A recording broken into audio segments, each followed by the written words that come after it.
യും പരിസര പ്രദേശങ്ങളിലെയും യഥാർത്ഥ നിവാസികളായി കണക്കാക്കപ്പെടുന്ന ഒരു ക്രിസ്ത്യൻ സമൂഹമാണ് ഈസ്റ്റ് ഇന്ത്യക്കാർ. 16-17 നൂറ്റാണ്ടുകളിൽ പോർച്ചുഗീസ് മിഷണറിമാർ അവരെ കത്തോലിക്ക മതത്തിലേക്ക് പരിവർത്തനം ചെയ്യുകയും പോർച്ചുഗീസ് പേരുകളും സംസ്കാരവും സ്വീകരിക്കുകയും ചെയ്തു.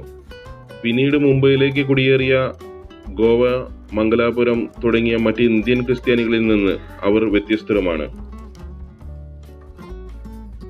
കത്തോലിക്കരും മുംബൈയിലേക്ക് കുടിയേറിയതുമായ വെസ്റ്റ് ഇന്ത്യക്കാരിൽ നിന്ന് വേർതിരിക്കാൻ ബ്രിട്ടീഷുകാർ ഈസ്റ്റ് ഇന്ത്യക്കാർക്ക് ഈ പേര് നൽകി.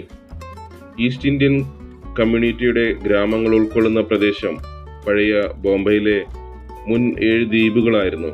മുൻ സാൽസെറ്റ് ദ്വീപ്, താനെ, ബോയ്സർ, വസായി പ്രദേശം ഉൾപ്പെടുന്ന ചൗ, റായ്ഗഡിന്റെ 2 ഭാഗങ്ങൾ എന്നിവയാണ് അതിൽ ഉൾപ്പെടുന്നത്.